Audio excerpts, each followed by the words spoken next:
Hello friends, નમસ્કાર. વિદ્યાર્થી મિત્રો, આપણે આગળ એટલે કે દિવાળી પહેલાંનો જે અભ્યાસક્રમ આપણે હતો, જેમાં અંદર આપણે 5મા ચેપ્ટર સુધી આપણે પહોંચ્યા હતા, જેની અંદર આપણે 5મું ચેપ્ટર આપણે અધૂરું હતું. તો આપણે આગળ જોયું કે આઝાદી તરફના પ્રયાણની અંદર કે આપણે આઝાદ હિન્દ ફૌજ અને સુભાષચંદ્ર બોઝ વિશે આપણે માહિતી મેળવી હતી. વિદ્યાર્થી મિત્રો, આ આઝાદ હિન્દ ફૌજ સુભાષચંદ્ર વિશેની પણ આપણે ઘણા બધા એના વિચારો એવા હતા કે જે આપણે જોયા હતા. હવે વિદ્યાર્થી મિત્રો, એણે ઘણી બધી વિદેશની અંદર જઈ અને કેટલા બધા આપણા ભારત દેશને અંગ્રેજોની ગુલામીમાંથી બચાવવા માટે, ગુલામીમાંથી મુક્ત કરવા માટે ઘણા બધા એવા પ્રયાસો કર્યા હતા અને એક આખી કહેવાય છે કે ફૌજ તૈયાર કરવામાં આવી હતી. તો એ ફૌજ વિશે આપણે થોડીક માહિતી મેળવી છે. જોઈએ, જેની અંદર આપણે વાત કરીએ તો કે આઝાદ હિન્દ ફૌજ અને ઇન્ડિયન ઇન્ડિપેન્ડન્સ લીગની જે શરૂઆત કરી હતી, તો એના વિશેની આપણે થોડીક અહીંયા માહિતી આપણે મેળવીએ છીએ. જેમાં જોવા જઈએ તો આઝાદ હિન્દ ફૌજની અંદર તો કે અંગ્રેજોની જે કડક અને સુરક્ષા ભેદીને આ સુભાષચંદ્ર બોઝ એક સબમરીન દ્વારા બર્લિનથી સિફતપૂર્વક જાપાન પહોંચ્યા હતા. ક્યાં પહોંચ્યા હતા? તો કે જાપાન ગયા હતા. તો જેની અંદર વાત કરીએ તો આ જાપાન જ્યારે કહેવાય છે કે અંગ્રેજીઓની એક કડક સુરક્ષા હતી, એ કડક સુરક્ષાને ભેદીને એટલે ત્યાંથી છટકી અને સુભાષચંદ્ર બોઝ ક્યાં જાય છે? તો કે એક બર્લિન તરફ સબમરીનની અંદર બેસી અને બર્લિન તરફ જવાના થાય છે અને કહેવાય છે કે સિફતપૂર્વક એટલે કે સેફ્ટીપૂર્વક, એક બહાદુરીપૂર્વક કહેવાય છે ત્યાં જાપાન પહોંચે છે. ક્યાં પહોંચે છે વિદ્યાર્થી મિત્રો? જાપાન. જ્યાં વાત કરીએ જાપાન પહોંચે છે ત્યારે 1943ની અંદર આ એક જબ્બર સાહસ કર્યું હતું. શું કરવામાં આવ્યું હતું? એક સાહસ કરવામાં આવ્યું હતું. ત્યારે કહેવાય છે કે જ્યાં રાસબિહારી કોણ છે?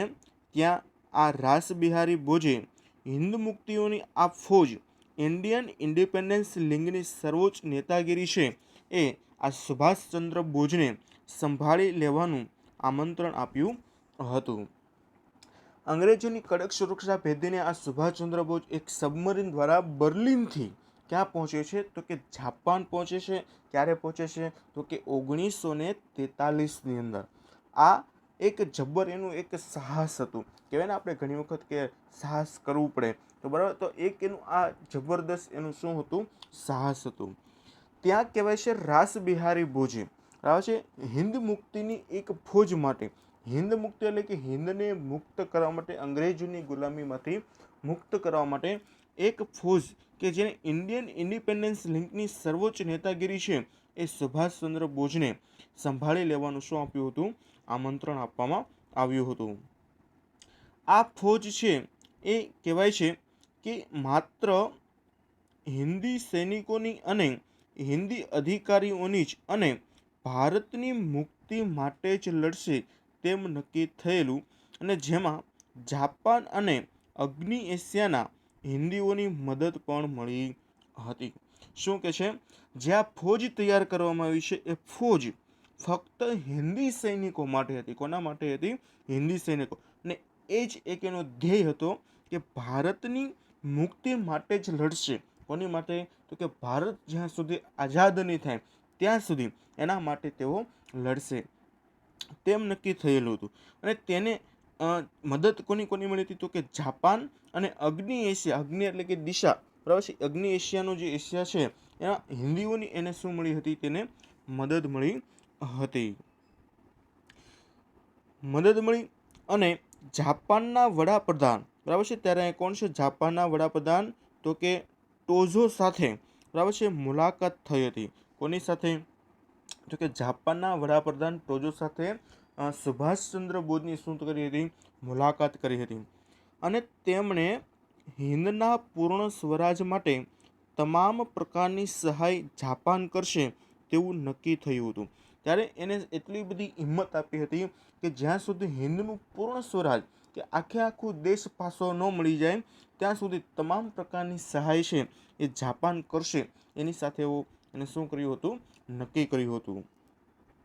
એને જાપાનીઝ લશ્કર છે એ હિંદમાં આગળ વધે તેમ તેમ કામચલાઉ સરકાર ત્યાં રચીને ત્યાંનો વહીવટ તેમને સોંપશે અને જાપાન તેને માન્યતા પણ આપશે. હવે એવું થયું હતું કે જાપાની લશ્કર છે એ હિંદમાં આગળ વધે છે, એની સહાય મળી છે ભારત દેશે. ત્યારે જે તે સરકાર છે ત્યારે એ સરકાર શું બની જાય છે, ત્યાં કામચલાઉ સરકાર. ઘણી વખત શું થાય કે કામચલાઉ સરકાર એટલે કે એનું કામ પૂરું થાય ત્યાં સુધી એ સરકાર રહે, ત્યાં પછી તે દાખલા તરીકે ઉદાહરણ આપું કે કોઈ આપણે વડાપ્રધાનને આપણે પસંદ કરીને ચૂંટણી કરીને એને બનાવ્યા છે. હવે દાખલા તરીકે એનું અચાનક શું થાય છે, મૃત્યુ થઈ જાય તો તાત્કાલિક વડાપ્રધાન આપણે નિમી શકતા નથી. ત્યારે એક શું કરે છે, કામચલાઉ વ્યક્તિ માટે થોડાક સમય માટે એ વ્યક્તિને ત્યાં મૂકવામાં આવે એટલે એને કામચલાઉ સરકાર તરીકે ઓળખવામાં આવતી હોય છે. તો આ રીતે અહીંયા છે એ કામચલાઉ સરકાર માટે એ મૂકવામાં આવેલું હતું. બરાબર છે. ત્યાર પછી વાત કરીએ તો કે સુભાષચંદ્ર બોઝ જાપાનથી સિંગાપુર ગયા હતા. બરાબર છે. ત્યાંથી સુભાષચંદ્ર બોઝ છે એ ક્યાં ગયા હતા, તો કે જાપાનથી સિંગાપુર. ત્યારે ઈસવીસન 1943ની 2 જુલાઈ ક્યારે ગયા છે વિદ્યાર્થી મિત્રો, તો કે ઈસવીસન 1943ની 2 જુલાઈ એટલે કે 2 તારીખ એટલે જુલાઈ મહિનો અને 43ની સાલ. અને ત્યાં સર્વસંમતિથી 4 જુલાઈ 1943માં ઇન્ડિયન ઇન્ડિપેન્ડન્સ લીગ ના પ્રમુખ તરીકે તેની વરણી થઈ હતી.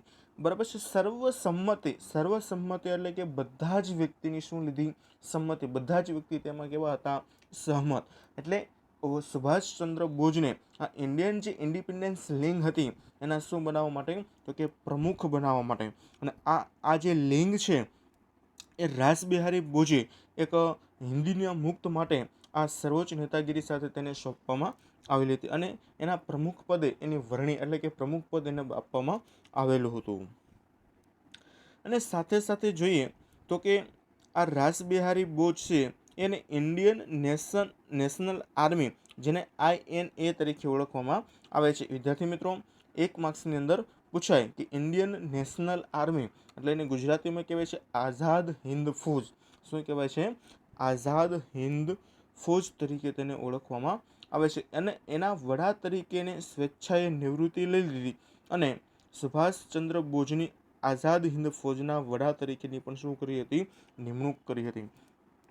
કહેવાય છે એને ઇન્ડિયન ઇન્ડિપેન્ડન્સ લીગના એને વડા પ્રમુખ તરીકે પણ વરણી થઈ હતી. અને સાથે સાથે ત્યારે રાસબિહારી જે બોઝ હતા એ બોઝે એક ઇન્ડિયન નેશનલ આર્મી તરીકેની એક સ્થાપના કરી હતી જેને કહેવાય છે આઝાદ હિન્દ ફૌજ INA. બરાબર છે. એના વડા તરીકે સ્વેચ્છાએ નિવૃત્તિ. ત્યારે એના વડા કોણ હતા, તો કે રાસબિહારી બોઝ. એને સ્વેચ્છા એટલે કે પોતાની જાતે જ એને શું કરી દીધી, નિવૃત્તિ આપી દીધી, રાજીનામું આપી દીધું.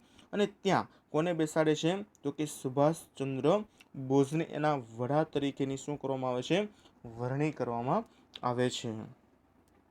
અને ત્યાં વસતા હિન્દુઓને પોતાની માતૃભૂમિને મુક્ત કરવા માટે યોગ્ય અને સમર્થ નેતા મળ્યો હતો. આ છે કહેવાય છે ત્યાં વસતા જે હિન્દુઓ એટલે કે ભારત દેશના વતનીઓ ત્યારે પોતાની માતૃભૂમિને મુક્ત કરવા માટે શું કરવા માટે, મુક્ત કરવા માટે યોગ્ય અને સમર્થ એવો નેતા એટલે કે સારામાં સારો નેતા છે એ આજે આપને મળ્યો છે. ત્યારથી આ સુભાષચંદ્ર બોઝને તેમને નેતાજીનું બિરુદ મળ્યું હતું. એવું આ હુલામણું નામ, બરાબર છે, એક બિરુદ મળેલું છે જેને શું કહેવાય છે, નેતાજી તરીકે પણ તેને ઓળખવામાં આવે છે. સુભાષચંદ્ર બોઝને બીજા કયા નામે ઓળખવામાં આવે, તો કે નેતાજીના નામે તેને ઓળખવામાં આવે છે. આ નેતાજીએ સૈનિકોને ચલો દિલ્હી તુમ મુझे खून दो मैं तुम्हें आज़ादी दूंगा અને જય હિન્દના સૂત્રો આપ્યા હતા. એક માર્ક્સની અંદર પણ આ પૂછાય કે જ્યારે એનું નેતાજી જે એને પદ મળ્યું, બિરુદ મળ્યું, ત્યાર પછી એ નેતાજી સૈનિકોને એક એક અલગ પ્રકારના એને સૂત્રો આપ્યા હતા, બરાબર છે, નારાઓ આપ્યા હતા. તો કઈ છે? તો કે ચલો દિલ્હી, તુમ મુझे खून दो, मैं तुम्हें आज़ादी दूंगा, અને જય હિન્દ, અને એવા સૂત્ર છે એ આ સુભાષચંદ્ર બોઝ અથવા આ નેતાજી દ્વારા તેને આપવામાં આવ્યા હતા. ત્યાર પછી વાત કરીએ તો કહેવાય છે કે તેઓ ભારતના, બરાબર છે, તે પોતાના કુશળ માર્ગદર્શન દ્વારા આરઝી હકુમત એટલે કે સમાંતર સરકારની રચના એને કરી હતી. સમાંતર એટલે કે એક સરખી સરકાર, પોતાનું કુશળ માર્ગદર્શન, એની પાસે એટલું બધું કૌશલ્ય, એટલું બધું જ્ઞાન હશે, એટલું હતું કે આરઝી હકુમતની રચના તેને કરવામાં આવી હતી. અને કહેવાય છે દક્ષિણ પૂર્વ એશિયાના દેશોનો પ્રવાસ કરી અને ત્યાંના ભારતીયો પાસે માતૃભૂમિની સ્વતંત્રતા કાજે તેણે સર્વસ્વનું બલિદાન આપવાની પણ માગણી કરી હતી કે જ્યાં સુધી આ ભારત દેશને સંપૂર્ણ એટલે કે પૂર્ણ સ્વરાજ પ્રાપ્ત ન થાય ત્યાં માટે આપણે સર્વસ્વ બલિદાન આપવું એ આપણી શું છે? માંગણી કરી, અને આપણી ફરજ પણ બને છે. અને ત્યાંના ભારતીયો પાસે માતૃભૂમિની સ્વતંત્રતા માટે, બરાબર છે, એક કામ માટે માતૃભૂમિને, આ ભારત દેશને આઝાદ કરવા માટે એવા દક્ષિણ પૂર્વ એશિયાના જે દેશો હતા એ કે બીજા દેશોને એટલો બધો પ્રવાસ કર્યો અને તેને માતૃભૂમિને સ્વતંત્ર કરવા માટે, ભારત દેશને આઝાદ કરવા માટે એને બલિદાન આપવાની શું કરી હતી? માંગણી કરી હતી. આ તો વિદેશની અંદર એને કીધું કે ભારત દેશને આઝાદ કરવા માટે આપણે એના પાછળ આટલી બલિદાન આપશું. બસ આ વિદેશના જે ભારતના લોકો છે, વિદેશમાં વસતા હતા, એની પાછળ એને આ માતૃભૂમિના રક્ષણ માટે આવા કાર્યક્રમો છે એ આ સુભાષચંદ્ર બોઝ નેતાજી દ્વારા કરવામાં, એટલે બે એક જ નામ છે, બરાબર, યાદ રાખજો. સુભાષચંદ્ર બોઝનું બીજું નામ એટલે નેતાજી તરીકે પણ તેને ઓળખવામાં આવતા હતા. વિદ્યાર્થી મિત્રો, આ એનું છે કે ફૌજ ઇન્ડિપેન્ડન્સ, આઝાદ હિન્દ ફૌજ અને ઇન્ડિપેન્ડન્સ લીગની સ્થાપના, બરાબર છે વિદ્યાર્થી મિત્રો.